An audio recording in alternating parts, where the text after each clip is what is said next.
온유한 자는 복이 있나니 땅을 기업으로 받을 것이며 라고 하신 산상수훈의 말씀은 시편 37편 11절에 온유한 자들은 땅을 차지한다는 말씀을 예수님이 인용한 구절인데요. 여기서 우리는 두 가지 면에 주목합니다. 첫째는 과연 온유하다는 말이 단순히 글자 그대로 온화하고 유순하기만 한 그런 온유인지 하는 것이고요. 둘째는 땅을 차지한다는 말이 정말로 어떤 물리적인 영토를 의미하는 것인지 하는 것입니다. 우선 첫째의 의미를 알아보기 위해서는 구약에서 온유하다고 언급된 인물, 그러니까 모세의 경우를 살펴볼 필요가 있는데요. 민수기 12장 3절에 보면 이 사람 모세는 온유함이 지면의 모든 사람보다 더하더라 라는 말씀입니다. 모세에 대한 이런 평가의 배경은 이렇습니다.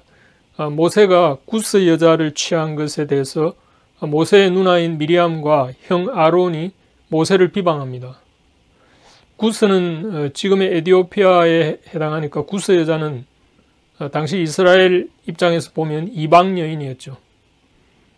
그러나 이것은 단순히 모세가 이방 여자를 취한 것에 대한 비방이라기보다 모세의 영적 권위에 도전한 면이 있었습니다. 이것은 민수기 17장 2절에서 미리암과 아론이 여호와께서 모세와만 말씀하셨느냐 우리와도 말씀하지 아니하셨느냐 라는 불평을 하나님이 들으셨다는 언급이 나오기 때문입니다. 그래서 하나님은 즉각적으로 미리암과 아론을 불러 모세의 영적 권위에 도전하는 그들을 책망하십니다.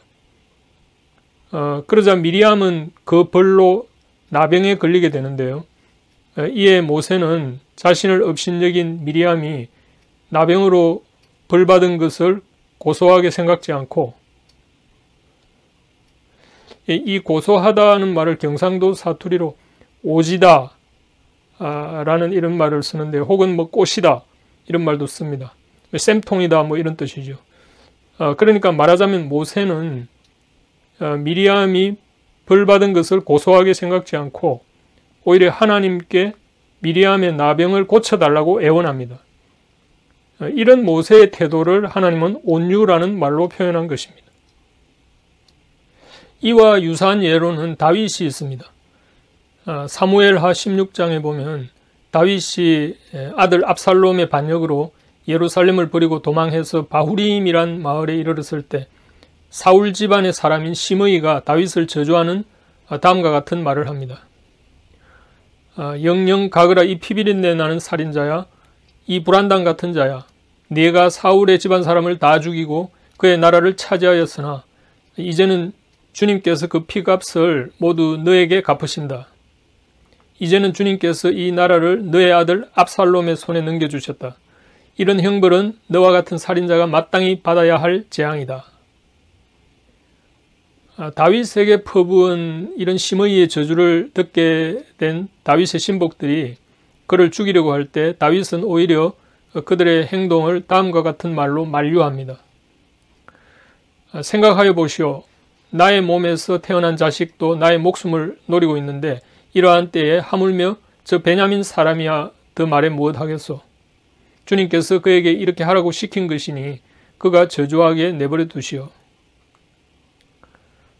그러니까 모세와 다윗 이 두 사람의 경우에 공통점이 있습니다. 뭔가 하면 이들의 행동은 보통 사람들의 본능적인 기질대로 행하지 않고 하나님의 손에 붙들린 대로 행동한 것입니다. 말하자면 온유라는 기질은 단순히 우리가 생각하는 온순함을 뜻하는 것이 아니라 어떤 통제하에 있는 힘을 의미합니다. 성경적으로 보면 이 온유라는 히브리어 원어는 아나우라는 말인데 이 말은 원래 어떤 공경이나 비참한 상태에 처했을 때 하나님의 개입을 기다리며 인내하는 그런 태도에 사용되는 단어라고 합니다.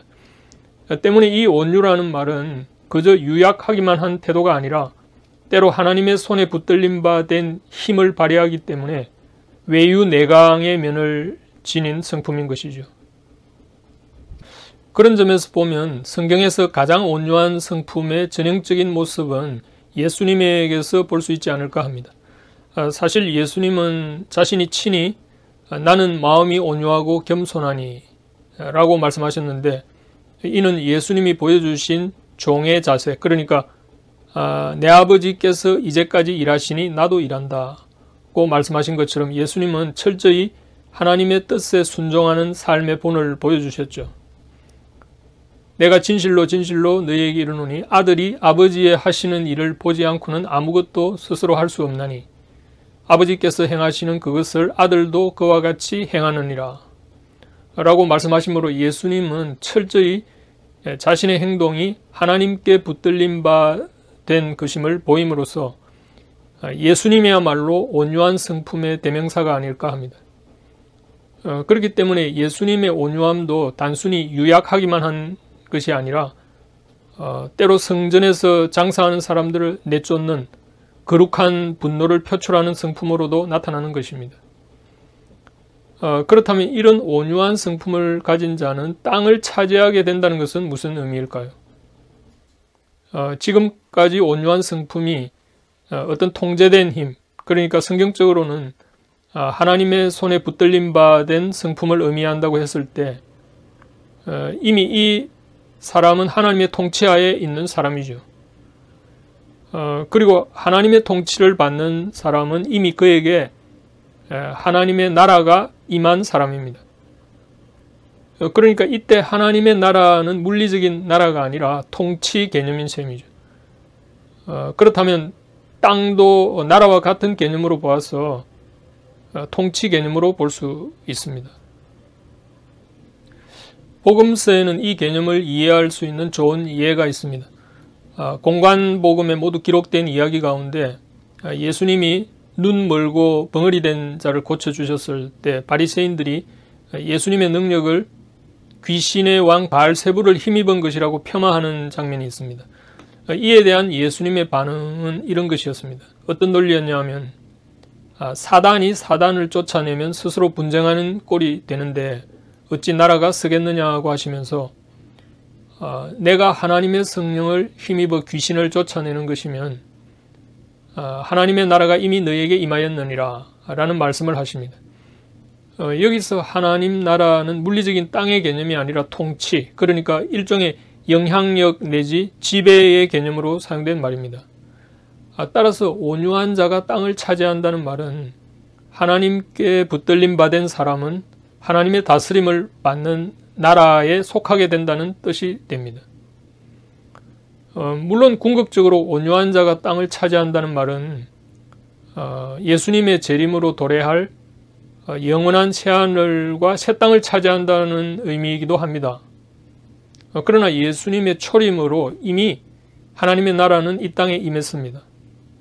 단지 지금의 물리적인 이 땅은 세상 임금, 그러니까 마귀가 임금 노릇을 하고 있죠. 하지만 복음으로 주어진 하나님 나라는 이 땅에서도 그 영향력과 지배가 시작되었고 우리가 예수 믿고 하나님의 자녀에 속한다면 우리는 이미 이 땅에서도 하나님의 통치하에 있기 때문에 미래적으로 새하늘과 새 땅을 선점하고 있는 셈이죠.